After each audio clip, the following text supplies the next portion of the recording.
경찰과 유흥업소와의 이런 유착 관계를 끊어낼 방법 뭐 없을까요? 예. 아까 이제 말씀하신 것처럼 저도 이제 이해가 안 가는 게 아니 이런 비위 경찰들이 있으면 바로바로 파면시키면 되는데 보면은 이제 처벌 수준이 좀 낮은가 보죠. 물론 구속되고 파면됐다는 얘기는 더러더러 듣는데도 광범위하게 남아있다라는 건 바로 뭐냐면 대부분의 경우에는 그냥 대충 주의나 주고 경고만 하고 끝나고 넘어간다는 얘기잖아요. 네. 그래서 이거 좀 엄격하게 했으면 좋겠습니다. 일단은 경찰관이 비위에 연루가 됐다라고 한다면 그걸로 그냥 직을 잃는 걸 하나의 전통으로 세워야 되고 또 그런 의식을 가져야지 함부로 돈을 뭐 받거나 이런 일을 안 하겠죠. 네. 가장 범죄에 가까운 곳에 있는 사람의 진술이 필요할 때도 있습니다. 그런 공범 의식에 균열을 주는 것. 그렇기 때문에 내부 고발 그리고 또 인센티브, 그다음 내부 고발자에 대한 적절한 보상 네. 등이 필요하기도 합니다. 경찰 내부 고발에 대해서도 일반적인 내부 고발자에 대한 여러 가지 조치들의 개선 방향에 대한 지점들이 같이 필요한 지점이고요. 미국 같은 경우는 일탈 경찰관 조기 경보 시스템이라는 게 있습니다. 그 내용을 보면은 경찰관에 대한 민원 제기 횟수라든지, 그러니까 모두 추적을 하는 거죠, 이력들을. 그리고 채무 상황, 그다음에 휴가나 병가의 사용이라든지 어떤 정보들, 이건 사생활의 침해는 아닙니다. 공적 영역과 연루된 부분의 정보들을 좀 취합을 해서 좀 요주의 경찰관이다 싶으면 감독기관에서 적절한 조치를 미리 취하는 겁니다. 그렇다고 해서 뭐 이게 소위 이제 미리 범죄를 예측하고 뭐 벌을 준다는 게 아니라 예방적 차원에서 상담, 어떤 프로그램, 시스템적으로 고려해 볼 수 있는 또 다른 제도인 것 같습니다.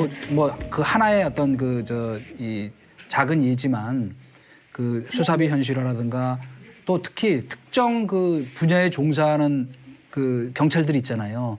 이 복지를 위해서 돈을 사실 많이 쓰지만은 이런 부분에는 생각보다 굉장히 인색하다고요. 수사비 현실화해 주면서 딴 데서 속된 말로 그 상납받고 뇌물 받으면서 하지 말라고 얘기를 해야 되는데 수사비 거의 안 준다고. 저도 아주 그 최소한의 이 비용만 주니까 맨날 밤새고 밥 먹고 잠복하고 하는 그 택도 없이 모자라거든요. 그런 뭐 시스템 도입이 좀 상당히 필요하다. 작년에 그 국가기관 신뢰도 조사를 보니까 경찰이 2.7%예요. 2.7%. 경찰 뒤에 있는 게 누구냐면 검찰, 국회. 요 두 개가 꼴찌 3인방입니다. 근데 독인 객인. 근데 이제 제가 실무에서 변호사를 하면서 이제 겪어본 경찰을 보면 경찰의 그 어떤 자정작용이나 이런 거를 기대하기에는 경찰 수가 너무 많아요.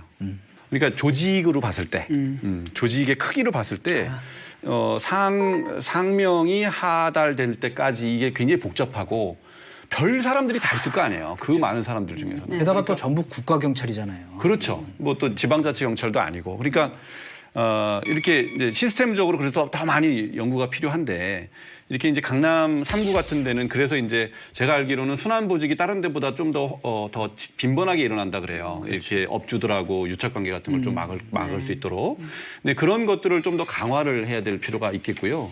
저희가 이렇게 경찰의 이제 비리에 대해서 이야기를 하다 보니까 제가 또 행정안전위 소속으로 경찰을 비관기관으로 하고 있는데요. 다수의 경찰관분들 박봉에도 불구하고 명예를 지키면서 경찰임을 자랑스러워하면서 일하시는 분들이 있거든요. 예. 그럼에도 불구하고 이런 미꾸라지 같은 분들 때문에 경찰 전체의 권위, 그러니까 수사에 대한 신뢰를 잃고 있는 것이기 때문에 수뇌부들은 잘 생각하셔야 돼요. 단호하게 대처하는 것만이 전체 경찰의 명예를 지킬 수 있다는 걸 꼭 아셨으면 좋겠습니다. 네.